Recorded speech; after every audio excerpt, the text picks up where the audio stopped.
ഇന്നത്തെ video orchid ചെടികളുടെ വില്ലന്മാരായ ഒച്ചുകളെക്കുറിച്ചാണ്. സാധാരണയായി ഒച്ചുകളെ കൊല്ലുന്ന രീതികൾ ആണ് നമ്മൾ പലപ്പോഴും സ്വീകരിക്കാറുള്ളത്. എന്നാൽ ഈ ജീവികൾ നാച്ചുറൽ ഫുഡ് ചെയിന്റെ ഭാഗമാണെന്നും മറ്റു ചില ജീവികൾ ഒച്ചുകളെ ഭക്ഷണം ആക്കുന്നുണ്ടെന്നും ചിലത് ഒച്ചുകളെ ഉപദ്രവിക്കുന്നവയും ആണെന്നും കണ്ടെത്തിയിട്ടുണ്ട്. ഇന്നത്തെ വീഡിയോയിൽ ഇത്തരം ഒരു ജീവിയെ പരിചയപ്പെടാം. ഫയർ ഫ്ലൈ ലാർവകൾ. ഈ ജീവി ഒച്ചിനെ വിടാതെ കടിച്ചുപിടിച്ചിരിക്കുന്നത് നിങ്ങൾക്ക് കാണാം. എൻസൈമുകളെ ഒച്ചിന്റെ ശരീരത്തിലേക്ക് കടത്തിവിട്ട് അവയെ തളർത്തി പിന്നെ ആഹാരം ആക്കുന്നതാണ് പതിവ്. ഒച്ചിനെ ഭക്ഷണം ആക്കുന്നതിനായി ഈ ജീവികൾക്ക് കുറേ നേരം പരിശ്രമിക്കേണ്ടതുണ്ട്. ചിലതരം എട്ടുകാലികൾ, വണ്ടുകളെല്ലാം ഒച്ചുകളെ ആഹാരമാക്കാറുണ്ട്. ഇതുപോലെ ഉള്ള ജീവികൾ കൂടുതൽ ഉള്ള സ്ഥലങ്ങളിൽ ഒച്ചുകൾ താരതമ്യേന കുറവായിരിക്കും.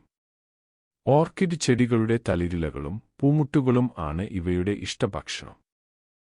ശരീരം വേഗത്തിൽ ചലിപ്പിക്കാൻ കഴിയാത്തതും വെയിലും ചൂടും ഇഷ്ടമില്ലാത്ത ഈ ജീവിയെ ചെടികളിൽ നിന്ന് രക്ഷിക്കാൻ പലതും നമ്മൾ ചെയ്യാറുണ്ട്. എന്നാൽ ഫലം പൊതുവെ പരാജയം ആയിരിക്കും. ഇത്തിൽ പൊടി, ഉപ്പ് പ്രയോഗം, വിഷപ്പെല്ലറ്റ് ഉപയോഗം ഇതെല്ലാം ഒരു പരിധിവരെ ഇവയെ അകറ്റാൻ സഹായിക്കും. എന്നാൽ ചെടിച്ചട്ടിക്ക് ഉള്ളിൽ ഉള്ള അഥവാ ചെടിയുടെ വേരുകൾക്ക് ഇടയിൽ ഉള്ള ഒച്ചുകളെ തുരത്താൻ ഈ രീതികൾ പ്രായോഗികം അല്ല. കാരണം അത് ചെടിയെയും ബാധിക്കും. ലഭ്യമായ കീടനാശിനികൾ ഇവയ്ക്കെതിരെ ഫലപ്രദമല്ല. ഒച്ചുകളെ പൂർണ്ണമായി ഒഴിവാക്കാൻ കഴിയില്ലെങ്കിലും പരിസരം ചപ്പും ചവറും ഇല്ലാതെ വൃത്തിയായി സൂക്ഷിക്കുക. ഒച്ചുകൾ വരുന്ന സ്ഥലങ്ങളിൽ ഉപ്പുവെള്ളം സ്പ്രേ ചെയ്യുകയോ ഇത്തിൽ പൊടി ഇടുകയോ ചെയ്യാം.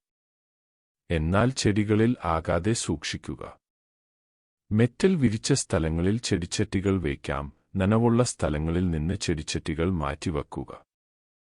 രാത്രികളിൽ ചെടികൾ നനയ്ക്കാതിരിക്കുക. ഇത്തരം രീതികൾ ഒരു പരിധിവരെ ഒച്ചുകളെ അകറ്റി നിർത്തും. ഒച്ചുകളെ തുരത്താൻ ഉള്ള കൂടുതൽ മാർഗങ്ങൾ വരുന്ന വീഡിയോകളിൽ നിങ്ങളിലേക്ക് എത്തിക്കാം. ഓർക്കിഡ് ഇഷ്ടപ്പെടുന്നവർ ആണെങ്കിൽ ഈ ചാനലിലെ ഷോർട്ട് സെക്ഷനിൽ വീഡിയോകൾ കാണാവുന്നതാണ്. വീഡിയോ ഇഷ്ടപ്പെട്ടാൽ വീഡിയോ ലൈക്ക് ചെയ്ത് സബ്സ്ക്രൈബ് ബട്ടൺ അമർത്തുക.